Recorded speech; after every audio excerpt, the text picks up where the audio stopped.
Salut à tous et bienvenue sur la chaîne Techno qui est en vacances et on vous propose des petits conseils, des petites astuces, des guides aussi pour choisir les bons produits avant de partir en vacances.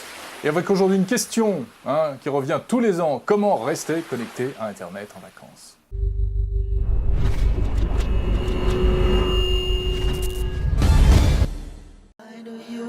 Avec Orange Innovation TV, la Web TV qui simplifie la vie numérique.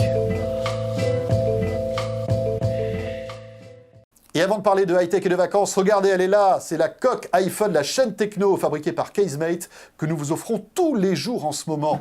Alors comment la gagner? Il suffit de nous suivre sur Twitter, voilà. La chaîne Techno, tout accroché, vous nous suivez et puis on vous explique tout. Voilà, bonne chance. C'est facile. Bon, comment rester connecté à Internet en vacances? On se pose la question tous les ans, quasiment. C'est pas facile. En plus, c'est pas pareil si on reste dans son pays, en France, ou si on va à l'étranger. Alors, plusieurs choses, François. Le plus simple, c'est le Wi-Fi. Et bien sûr, le Wi-Fi, le Wi-Fi, que ce soit à l'étranger, bien sûr, alors payant ou gratuit, mais ça vous coûtera moins cher que le roaming. Et puis, quand vous êtes en France, la plupart du temps, on est abonné à la box d'un opérateur. SFR, Orange, Bouygues, etc., Free. Eh bien, ces opérateurs ont un système de Wi-Fi communautaire. Vous ne le savez peut-être pas, mais en s'inscrivant sur le site de votre opérateur, vous allez récupérer un login et un mot de passe. Et avec ce login et ce mot de passe, vous pourrez vous connecter n'importe où en France si vous êtes à proximité d'un hotspot de votre opérateur. Voilà. C'est gratuit. C'est pratique, c'est bien. Alors évidemment, le débit sera moins important que ce que vous avez à la maison. Et puis, il faut, tu l'as dit, trouver le hotspot de son opérateur. Sinon, si vous êtes dans une location, un hôtel, un camping, etc., évidemment, vous allez faire comme tout le monde, traquer le Wi-Fi fourni par cet établissement. Avec un peu de chance, il est gratuit. Le plus souvent, il est payant. Là, c'est moins drôle. Ouais, tout dépend des offres. C'est vrai qu'il y a encore des hôtels où le Wi-Fi avec coûte une tarifs, fortune. Astronomique. C'est quand même scandaleux. Alors ça, c'est pour le Wi-Fi qui vraiment est une bonne solution. Sinon, il y a évidemment la solution de la 3G, c'est-à-dire passer par une carte SIM de téléphone mobile. Alors voilà, le plus simple, c'est votre smartphone. Si vous avez un smartphone récent, il suffit d'appuyer sur un petit bouton pour que ce smartphone se connecte à la 3G et restitue cette 3G en Wi-Fi dans la pièce où vous êtes, par exemple. Donc le smartphone se transforme en hotspot Wi-Fi. Donc on peut partager la connexion. Voilà, pratique. Non seulement tu as une tablette, tu as une console de jeu, tu as un ordi. Même plusieurs personnes parfois peuvent se connecter sur le même hotspot.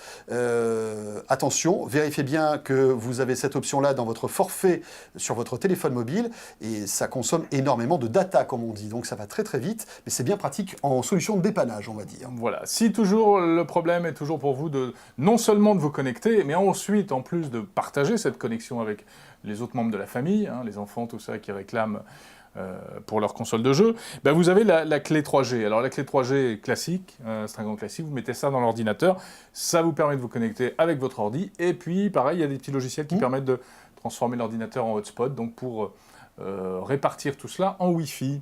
Alors toujours dans la 3G, encore plus simple, des opérateurs ont développé des petites boîtes, c'est vraiment rikiki. Ça ressemble à de grosses clés USB, mais elles sont autonomes en fait. Il suffit de les allumer, elles vont capter toutes seules le réseau de votre opérateur et le restituer en Wi-Fi dans la pièce où vous êtes. Alors bon, Orange, SFR, Bouygues a son petit boîtier. En général, ce boîtier est payant. Mais vous n'êtes pas obligé de vous abonner sur une longue période.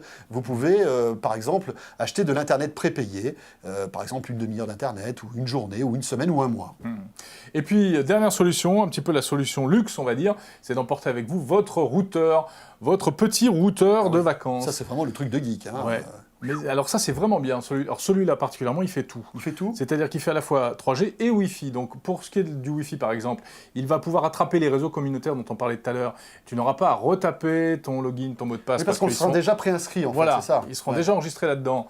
Et ça permettra d'en faire profiter même des appareils, des tablettes, des smartphones. Ça va faire un relais de hotspot Wi-Fi. Ouais, exactement. Ça, c'est super, et puis en plus, ça étend la portée. Si vous le mettez là où on capte le mieux, et ça va étendre la portée sur l'endroit où vous êtes en vacances. Sur toute la ville, en fait. Toute la ville va pouvoir capter votre N'exagérons rien. Wi-Fi. Et puis là, vous voyez qu'il y a une clé USB, une clé 3G, en fait, qui normalement s'enlève. Oui, elle va s'enlever. Ouais, voilà, elle s'enlève. bien rattrapé, là. Tu vois, parce qu'à la répétition, tout à l'heure, ça marchait pas. C'était pas joli. Et donc, là-dedans, il y a une carte SIM, et ça fait la même chose, donc connexion 3G, et ensuite, on répartit et on diffuse tout ça. Ça s'appelle Wobi. En Wi-Fi. C'est le Wobi, voilà. Et puis, il vous fait même des alertes quand vous dépassez les plafonds en argent, pour pas que ça vous coûte trop cher. Évidemment, si vous êtes à l'étranger, alors là, là, c'est la cata. Ah, tout la se cata. complique parce que tout ce qu'on vient de décrire fonctionne, mais dès qu'on attaque la 3G, bah fortement, c'est des tarifs de ouf. C'est le roaming, c'est le roaming. Donc, dans ce cas-là, bah, la meilleure solution, c'est de prendre une carte SIM ou une clé 3G du pays où vous vous trouvez. Voilà, sachez que justement dans l'Union européenne, les prix de la voix et de l'Internet a un peu baissé, va encore baisser durant les 2 prochaines années, mais ça reste encore assez cher. Voilà ce qu'on pouvait dire pour vous aider à rester connecté pendant les vacances. C'est jamais très facile. Faites des recherches et vous trouverez, on l'espère, votre bonheur. On se retrouve demain sur la chaîne Techno, bien sûr. Salut à tous. Salut à tous.